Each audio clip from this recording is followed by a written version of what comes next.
김현정의 뉴스쇼 금요일의 코너입니다. 한 주간의 가장 화제가 된 말들을 통해서 이번 주 정치를 평가하는 코너 말말말. 오늘도 함께해 주실 말간별사 두 분 모셨어요. 국민의힘 김용남 전 의원, 더불어민주당 정봉주 전 의원 어서 오십시오. 네, 안녕하세요. 네, 안녕하세요. 김용남입니다. 오랜만에 뵙습니다. 잘린 줄 알았어요. 아니 오랜만에 모셨으면 지금 얼른 들어오셔야지. 지금 왜 바깥에서 뭐 하다가 이렇게 늦게 들어오셨어요? 지금 이탈리아한테 4강에서 축구 져갖고 예. 화가 나갖고 집에 갈까 고민 중이었어요. 아, 축구 너무 아쉽네요, 진짜. 잠시 예, 후에 저희가 한준희 해설위원 연결할 거거든요. 그래서 우리 경기 좀 분석해보고 3, 4위전 어떻게 될 것인가 전망도 좀 해보고. 아니 저게 듣고 연장 가세요. 갔으면 우리가 이겼어요. 연장 갔으면 연장이 이겼어요? 강하거든요. 우리. 아, 예. 그러니까 저는 사실은 연장 승부차기까지도 갈지 모르겠다. 끈질기게 우리가 하면 이랬는데 예. 아쉽게도 저는 전반 보고 나왔거든요. 그러셨어요. 예. 잠시 후에 한준희 해설위원의 분석은 함께 하시고. 안부 전해주세요. 아, 그나저나 김용남 의원님. 예. 오늘 국민의힘 10시 반에 최고위원 보궐선거 한다면서요. 그렇죠. 그렇죠. 이제 당원 당규에 따라서 전국위원회에서 뽑게 예, 되는 거죠. 최고위원 보궐선거는 근데 이렇게 조용할 수가 있습니까? 원래 존재감이 없잖아요, 요새. 그렇게 인정해버리셔도 돼요? 요즘 그 최고위원 지도부가 예. 조금 존재감이 떨어져서 이렇게 조용한 거야? 그런 얘기가 안 그래도 나와요, 당 안에서. 아니 그러니까 기존 지도부 전체도 존재감이 없는데 그 중에 한 명 보궐선거를 뭐 이렇게 누가 눈여겨 보겠어요? 근데 더 재밌는 건 뭐냐면 이제 기자들이 취재를 해보니까 지도부가 좀 우려할 줄 알았는데 너무 관심들이 떨어져서 오히려 조용히 지나가는 것도 나쁘지 않다. 무관심도 전략이다. 이런 얘기 나온다면서요. 왜냐하면 이게 자랑할 일은 아니잖아요.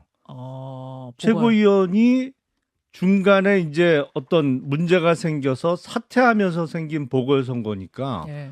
이게 뭐 왁자지껄 떠들 일도 아니죠. 사실은 당에 사고가 생겨서 생긴 보궐선거니까 그냥 조용히 빈자리 채우고 예. 아무 일도 없었다는 듯이 가는 것도 전략이다. 예, 예. 나쁘지 않다. 예. 어떻게 생각하세요, 정봉주 전 의원님? 웃으면서 얘기하는데 무척 뼈 아픈 얘기죠. 아니 실제로 그 이제 들어오기 전에도 잠깐 김용남 의원님하고 이제 말씀을 나눴는데 예. 이게 대한민국 정치가 완전 진영화됐잖아요. 그렇죠. 예, 그리고 진영화됐죠. 그 중도층이 점점 사라지고 있거든요. 중도층이. 아까 각 당의 지지자들 중에 그런 말씀이에요. 그러니까 중도층이 사라지고 있으면서 상대 정파에 대해서 아예 관심을 안 갖는데 근데 그 내부에서도 그 지지자들 사이에서도 존재감을 잃게 되면 저 총선에 무척 빨간불이거든요. 총선의 빨간불. 총선에 빨간불이죠. 왜냐하면 제가 항상 그 이제 정치학 기본 그 교본 중에 예. 총선은 자부심의 전쟁이다 해갖고 총선은 자기를 지지하는 진영을 결집시켜야 되거든요. 총선은. 예. 근데 약지지층, 정치 저간여층이 떨어지거나 관심이 멀어지게 되면 그분들이 투표장 안 나와요. 그러니까 지금은 중도층을 끄냐 마냐라고 하는 문제가 아니라 자기들을 지지했거나 전 대선 때 찍었던 분들이 예. 더 많이 투표장에 모시고 나오는 전쟁이거든요. 근데 이제 저렇게 존재감이 없다라고 하게 되면 지지했던 분들이 투표장에 안 나올 위험성이 높아지는 거죠. 좋아할 일이 아니다. 그렇죠. 그러니까 아직 그 김용남 의원 알고 계시니까 약간 좀 이제 실소 섞인 평가를 하잖아요. 냉소적으로. 근데 무척 자당으로서는 위험한 징후죠. 이제 민주당 같은 경우도 예. 자꾸만 문제가 생기면 예. 저간여층들이 떠나요. 이렇게. 그분들은 저쪽으로 가지는 않는데 투표장에 안 나오는 쪽으로 많이 가는 거죠. 그래서 자기 지지층을 얼만큼 자부심을 갖고 결집을 시킬 것인가. 자, 그러면 그 말씀은 국민의힘이 지금 너무 조용한 게 문제라고 말씀하셨는데 예. 또 민주당은 너무 지금 시끄러워서 문제인 거잖아요. 방금 제가 말씀드렸던 그 논리죠. 그러니까 예. 시끄러우면서 좀 패드업하면 좀 뭐라고 환멸을 느낀다거나 지지층이. 내가 지지하는 정당의 자부심이 떨어져요. 자, 두 당이 다 각자 상황들을 가지고 있는데 김용남 의원님 좀 붙이실 말씀 있는 거예요? 아니 그러니까 국민의힘에 예. 없어지는 존재감이 더 크냐 더불어민주당의 커지는 혐오감이 더 크냐 그 대결 같아요. 내년 총선은. 와, 정리가 정리가 깔끔한 것처럼 보이는데 이게 이게 곡선이 또 바뀌어요. 또 바뀌어요. 왜냐하면 지금 시간이 예. 10개월쯤 남았거든요. 예. 항상 얘기하지만 일본 정치의 10년입니다. 그러니까 이 파동이 어디로 갔을 때 선거가 딱 오냐 이게 문제인데 이거는 전략가들이 관리할 수도 없어요. 오케이, 흐름이기 오케이. 때문에 그러니까 일본 정치의 10년이 우리 정치의 10개월이다. 10개월이라는 예. 얘기가 나올 정도로 우리가 굉장히 다이내믹하긴 하죠. 알겠습니다. 오늘 뭐 민주당 얘기도 골라오신 걸로 아니까 차근차근 좀 풀어가 보기로 하죠. 말말말 본론. 우선 정봉주 전 의원이 골라오신 말부터 가보겠습니다. 뭘 골라오셨느냐 보니까 새 방통위원장 후보로 지금 거론되고 있는 이동관 대통령실 대외협력 특별보좌관, 이동관 특보.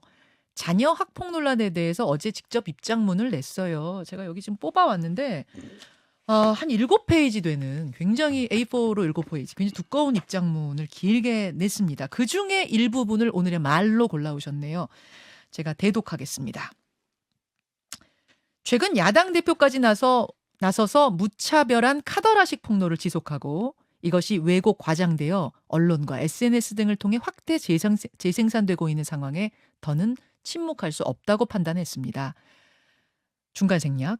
정치권부터 정쟁을 위한 무책임한 폭로와 가짜뉴스 생산을 멈춰주시길 당부드립니다. 왜 이 말을 골라오셨습니까? 진짜 이제 제가 아까 이게 자꾸만 진영화된다라고 했는데 이제 고위공직자 아닙니까? 저는 본인이 사실과 다른 거짓을 얘기하는 걸 모르진 않을 것 같아요.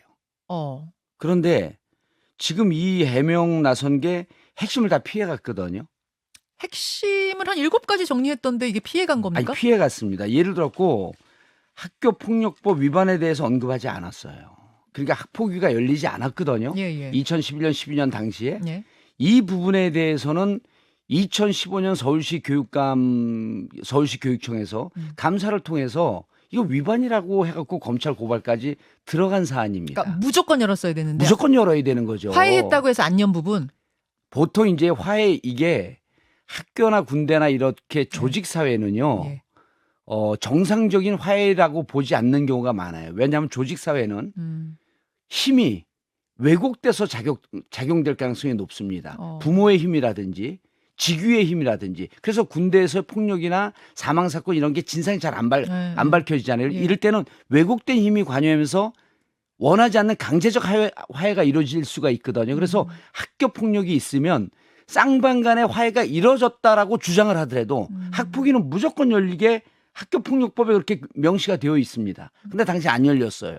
안 열렸고 그때 당시에 문제 제기했던 2명의 선생님이 있었다라고 하는 게 2015년 진술에 나왔어요. 예. 그리고 당시 그 하나고 재단 이사장이었던 김승유 재단 이사장에게 전화가 왔었고 김승유 재단 이사장이 교장에게 전화해서 선처를 부탁했다라고 하는 등의 언론 진술이 있단 말이에요.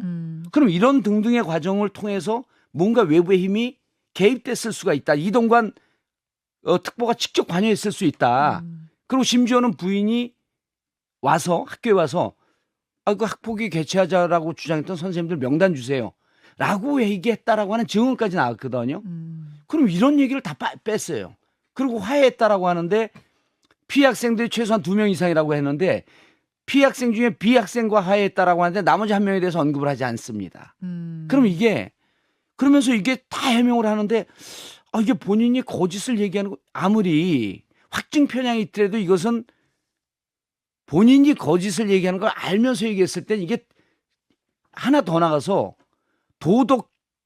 도덕성에 있어서 심각한 불감증이거든요. 그래서 저는 어제 해명함으로 인해서 이동관 특보는 더더욱 멀어졌다. 7페이지짜리 해명 때문에 오히려 더 멀어졌다.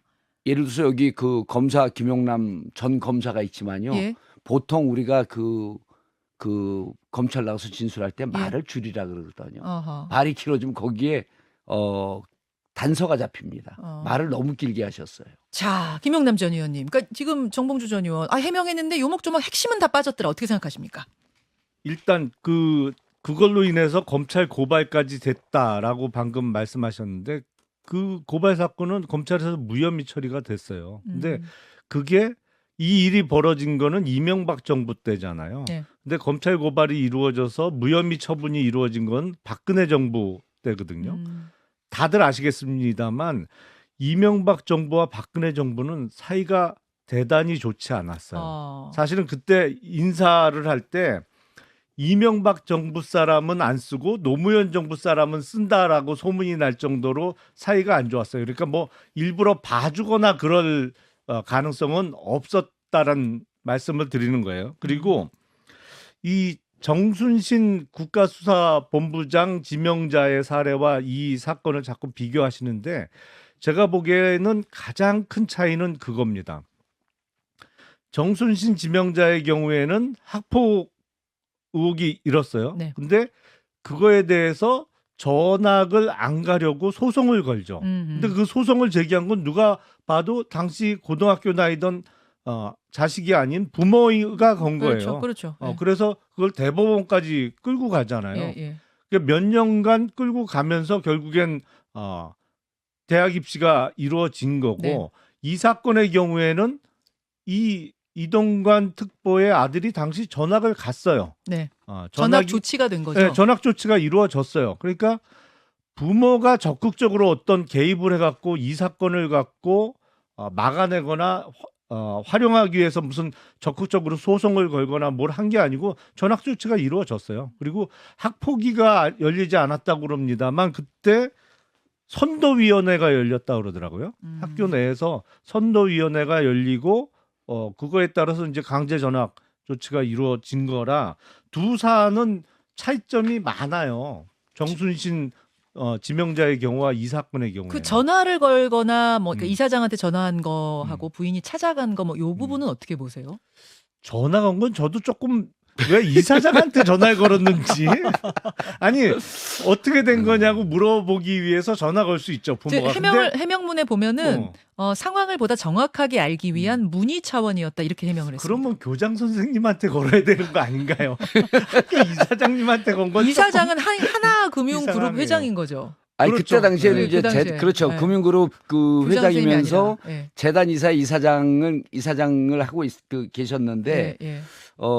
이런 거죠. 그 김승유 회장이라고 하게 되면 이명박 대통령의 고대 동기 동창이에요. 네. 그리고 이동관 특보는 잘 아시다시피 이명박 정부의 언론 황태자라고 이렇게 불렸단 말이에요. 네. 근데 이제 지금 이제 김영남 의원이 정리를 잘 해주셨는데 양쪽의 프로세스가 다른 듯하면서 같습니다. 정순신 후보자고요? 예. 정순신 후보자는 소송을 걸어갖고 예. 결국 그 소송 기간 동안에 그 학생 기록부에 예. 이 학폭 사건이 기록이 되죠. 안 됩니다. 소송 끝날 때까지. 예. 그리고 이 이동관 그 자제에 관한 그 학폭건은 네. 조속히 전학 조치가 이루어지면서 학폭위가 이루어지지 않았고요. 예. 전학 조치가 이루어지지 않으면서 학생 기록부에 또 기록이 안 됩니다. 전학 조치가 이루어지면서 이루어졌죠. 일반고로 갔어요. 이루어지면서. 예, 네, 그러면서 일반고로 갔어요. 그러니까 이게 학폭위가 열리기 전에 전학 조치가 이루어졌어요. 근데 이제 그때 당시에 언론 보도에 따르면 예. 연말까지 기다려달라 이렇게 요구를 해요. 누가? 이동관. 그 김승유 그 회장한테 이 연말까지만 좀 기다려줘라. 예. 그런데 연말 이전에 전학 조치가 되면서 학폭이 열리기 전에 전학이 됐으니 잘 된 거 아니야? 아니 연말까지만 기다려달라는 말을 김승유 이사장한테 했다는 게 이게 팩트입니까? 아니 그게 언론 보도에 언론 나왔죠. 보도입니까? 확인이 안 된 거예요. 예, 언론 확인은 보도 안 아니 그 M모 그 보도에 이렇게 나왔어요. 그리고 그때 당시에 그게 김승유 아니 확인 안 된 게 아니라 김승유 회장의 워딩으로 나왔어요. 그렇게 전화 받았고 그렇게 말을 했다라고 하는 내용이 있는데 자 그러면은 뭐냐면 결론은 똑같아졌습니다. 학생 기록부에 등록이 안 돼요 둘 다. 그래서 결국은 학폭으로 인한 불이익을 당하지 않고 서울 시내에 있는 모 사립대학에 그 명문 사립대학교에 들어갔다는 얘기거든요. 그럼 정순신 자제의 사건과 그다음에 이동관 자제의 사건이 결론은 똑같이 난 겁니다. 지금 이제 입장문에 그 부분이 써 있네요. 제가 좀 보니까 예. MBC 보도에 대해서는 무책임한 행태를 개탄하며 방송의 자정 능력 제고가 시급한 것을 절감하는 계기가 됐다 할 만큼 그 부분이 사실이 아니다라는 이제 이 부분을 7번으로 입장문에 올려놨네요. 그럼 일부- MBC 보도에 대해서 걸면 되죠. 아니 일부 보도가 과장된 거로 생각되는 부분이 꽤 있는 게 일부 내용은 그런 거 아니에요? 피해 학생에게 책상에 뭐 300번을 머리를 부딪히게 했다. 피해자가 그렇게 진술서에 썼다는 거거든요. 근데요. 30번만 톡톡톡톡 한번 쳐보세요. 300번이요? 300번이 가능할까요? 저는 그거는 가능하지 않을 것 같아요. 사실은 그 부분이 가장 충격적인 폭력 내용이었는데 네. 이제 그 부분에 대해서 분명히 피해자가 쓴 건 맞아요. 쓴 건 맞는데 그 입장문에서는 이동관 특보가 뭐라고 설명을 했냐면 그 당시 진술서에다가 학교에 돌아다니는 소문까지 다 네. 적게 해가지고 그걸 적었다 이렇게 지금 해명은 했네요. 예, 이런 상황인데 자 그러면 뭐 수사를 한 건 아니지만 그거만 제가 말씀을 예. 드리면요. 예. 당시 MBC 보도가 예. 이렇게 나온 것을 MBC가 해석을 한 게 아니라 예. 직접 워딩을 다 냈어요. 관계자들의. 그냥 그 인터뷰 인서트를 그렇죠. 예를 들어 그 아. 김승유 회장 같은 경우도 예, 예. 김승유 회장 말씀이 이러이러하다라고 하는 것을 간접 보도로 형식으로 낸 게 아니라 그 보도를 그대로 나왔어요. 음성으로 그냥 나왔어요. 그럼요. 아. 음성과 자막 처리가 돼 있다니까요. 그리고 그런 게 이제 자료로 되어 있고 그다음에 이제 그 저는 폭력의 내용이 과장되어 있다라고 이제 지금 주장을 하고 있는데 방금 MBC 언론에 대해서도 개탄을 금치 못한다 그러면 MBC 저거 그 방심이나 이런 데 딱 걸면 됩니다. 그렇게 되면 심각한 허위 사실이거든요. 저 징계 먹어요. 방통이나 방심이 얼마나 까다롭습니까? 우리가 여기 말씀을 드리면서도 우리 그 앵커가 전전긍긍 하잖아요. 혹시 방심에 걸릴 얘기를 할까봐. 아니 뭐 방심위에 걸릴까봐는 아니고 예. 입장문을 제가 들고 있기 때문에 중간중간에 팩트 확인해 드리는 겁니다. 예. 아니, 근데 그래서 그것도- 잠깐만요. 예. 정리를 하면 그래서 실질적으로 가장 중요한 것은 예. 학폭위 개최를 막거나 이것을 학내에서 왜곡된 학교 관계자들의 힘에 의해서 학폭위가 열리지 않았는데 그 배후에 이동관 아빠 찬스가 개입되어 있다. 그리고 당시에 젊은 교사 2명이 문제 제기했었다. 그러나 그럼에도 불구하고 학폭위는 결국 열리지 않았다. 이게 핵심 중에 핵심이거든요. 자, 제가 잠깐 정리할게요. 아무튼 이런 의혹 제기와 어제 입장 표명 막 이런 갑론을박 와중에 이렇게 되면은 이제 골치 아프니까 내정을 좀 철회하지 않겠어. 사실 뭐 내정된 것도 아닙니다만 내정 사실 자체를 없던 걸로 하지 않겠어라고 생각했는데 대통령실의 입장은 임명 쪽으로 기울었다고 합니다. 김용남 전 의원님 정말 임명 쪽으로 지금 갈 수 있는 분위기라고 보세요? 저는 그렇게 예상해요. 예. 그렇게 실제 기류가 그렇습니까? 예. 그런 것 같고 뭐 그동안의 경험에 비추어서 그냥 애초 계획대로 되지 않을까 싶어요. 애초 계획대로. 예. 만약 그렇게 될 경우 민주당 야당 쪽의 대응은 어떻습니까? 저도 그 임명 강행 쪽으로 가리라고 봤어요. 그리고 이제 이 주제를 뭐 빼자라고 하는 이런 얘기도 있었는데 임명 강행 쪽으로 간다 이거는 왜 그러냐면 공감 능력 제로 정부입니다. 그리고 국민들 반대하는 국민들 지금 안 보여요. 그렇기 때문에 무조건 그 밀어붙여식으로 가는데 저는 몰락의 길을 자초하고 있는 것 같아요. 이거 심각합니다. 그러니까 학폭은요. 과거에는 이제 부동산 투기, 그다음에 이제 그 입시 비리 이런 게 있었는데 지금은 더 글로리 이후에요. 학폭에 대한 국민들 감정이 무척 높습니다. 아니 근데 정순신 지명자의 경우에도 뭐 더 글로리 방영 이후에 터진 사건이고 그때는 임명이 안 됐잖아요. 근데 앞서 제가 말씀드린 대로 정순신 지명자의 케이스와 이 사건은 좀 달라요. 다른 점이 꽤 많아요. 알겠습니다. 상황을 좀 지켜보기로 하고 확실히 뜨거웠던 이번 주에 말 맞네요. 예, 이동관 특보 이야기 골라오셨고 이번에는 국민의힘 김용남 전 의원이 골라오신 말로 넘어가겠습니다. 민주당의 안민석 의원이 어제 YTN 인터뷰에서 한 말 골라오셨어요. 듣죠? 다들 걱정이 이러다가 갈수록 이 분열이 격화되면은 네. 또 조만간 이낙연 총리는 귀국하지 귀국하니까요. 않습니까? 네. 걱정된다. 서로가 서로를 정오하고 같은 하늘 아래 있지만은 도저히 상종할 수 없는 그런 세력으로 적대시하는 이런 서로가 심리적 분당 네. 상태 이것이 정말 걱정이 되는 것이죠. 심리적 분당 상태라는 일종의 금기어가 예. 어제 터져 나왔어요. 그래서 골라오신 겁니까? 아니 통상 보면 이렇게 과거 경험에 비추어서 심리적 분당 상태라는 표현이 나오면 잠시 후에 물리적 분당이 이루어지더라고요. 대부분의 경우에는.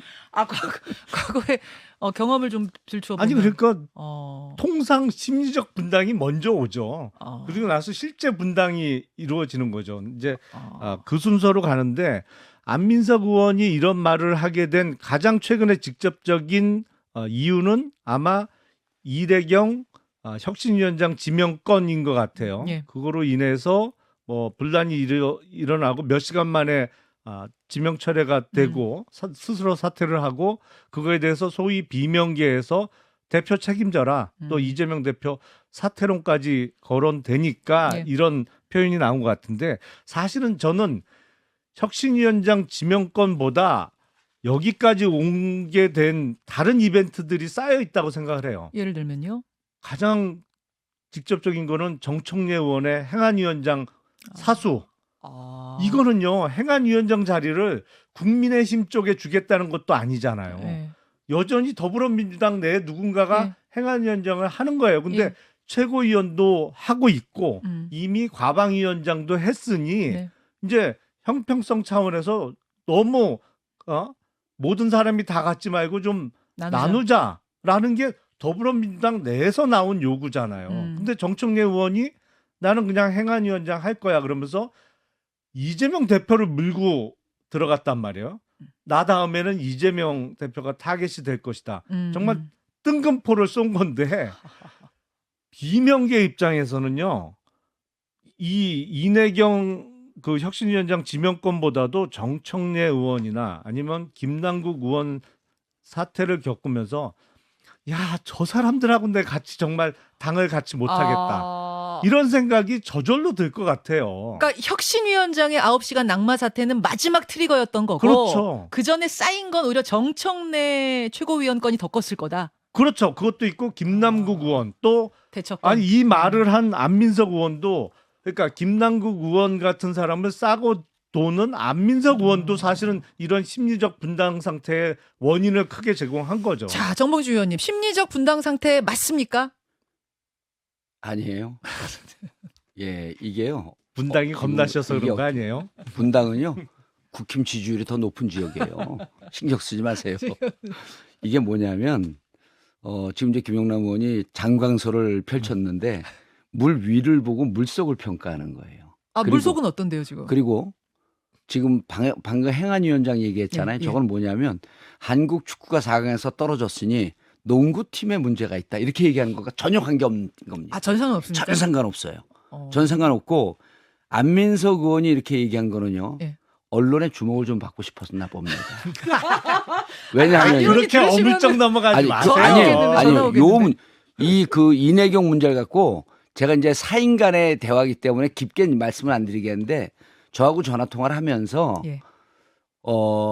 당내에 이게 국힘이 문제 제기해서 아웃된 게 아니고 당내 어느 인사가 문제 제기해서 아웃된 거다라고 얘기하길래 제가 본인의 뇌피셜과 그 정확하게 타산되지 분석되지 않는 정보를 갖지 않은 그런 분석하지 마라 함부로. 정청래 의원한테 그렇게 말씀하셨어요? 아니요. 안민석 의원한테. 안민석 의원한테. 예, 안민석 의원에게. 의원한테. 예. 그리고 이거는요. 저는 안민석 의원에게 묻고 싶습니다. 어느 누구에게 이런 취재를 했는지. 지금 민주당 의원들의 가장 큰 문제가요. 예. 의원들끼리 소통이 안 됩니다. 의원들끼리 대화를 잘 안 해요. 그래서 언론에 본 정보를 갖고 상대방 누구 자기하고 좀 생각이 다르거나 얘기하지 않는 사람의 의견 파악을 합니다. 서로 간에 소통을 해야 되거든요. 그 소통을 안 하고 있는 게 지금 심리적 분당 상태 아니에요? 아니죠. 소통을 하는 사람도 이런 얘기를 안 해요. 안민석 의원이 유독 소통을 안 한 것 같아요. 안민석 의원의 문제다. 이거는 전 그렇게 그런 보여요. 주장을 하시는 그렇게 거예요? 보여요. 심리적 분당 상태라고 하는 걸 제가요. 네. 원외지만 제가 이제 교육연수원장 현직으로 있기 그럼요. 때문에 예. 의원들 그 특강이나 이런 부분 때문에 의원들하고 무척 많이 그 소통을 하고 통화를 합니다. 예. 그리고 대부분이 언론에 많이 노출된 의원들이에요. 예. 저는 이 얘기를 오늘 지금 와갖고 처음 들어봐요. 심리적 분당 상태. 예. 아, 이거는 제가 내일 다음 주 화요일 날 비명계의 거두라고 하는 분들 두 분하고 점심 먹기로 했어요. 예. 항상 소통을 해요. 이쪽 저쪽 다 하시죠. 예. 다 하면서 이분들이 친명에 대해서 이렇게 감정이 있나? 없어요. 또 친명 쪽에서 지금 여기 김영진 의원도 이제 인용이 되고 그런데 김영진 의원하고 엄청 친하고 자주 통화를 합니다. 그렇습니다. 김병기 부국장 이런 자. 생각하는 사람 진짜예요. 이렇게 이게 친명계에서 안민석 의원을 버리나요? 이게요. 버리는 게 아니라 이렇게 버리는 카드로 쓰나요? 개인적으로 워낙 친하기 때문에 하는 건데 이제 저렇게 얘기하는 건 이간질이라 그래. 저거 전문 용어로. 근데 이게 만약 의원들하고 소통하면 이런 얘기 안 나와요. 알겠습니다. 자, 심리적 붕당 상태를 원하시는 김용남 전 의원과 예. 원하지 않는 정봉주 아니요. 전 의원의 대결이었습니다. 저는 심리적 분당 상태라고 하는 좀 자극적 용어를 써서 언론의 주목을 받고 싶었던 안민석 의원 이렇게 간 겁니다. 그러니까 한 명 버리고 지금 살겠다는 거잖아요. 아니 안민석 자. 의원은 5선이기 때문에 이런 예. 얘기해도 6선 넉넉히 갑니다. 끄떡 없습니까? 자, 예, 여기까지 오늘 이야기 나누고 아마 월요일에 민주당 의원총회 하고 나면 이야기거리가 더 많을 것 같아요. 예. 그때 더 이어가겠습니다. 두 분과 여기서 인사 나누죠. 김용남 전 의원, 정봉주 전 의원 두 분 고맙습니다. 네, 예, 감사합니다. 김현정의 뉴스쇼는 시청자 여러분의 참여를 기다립니다. 구독과 좋아요, 댓글 잊지 않으셨죠? 알림 설정을 해두시면 평일 아침 7시 20분 실시간 라이브도 참여하실 수 있습니다.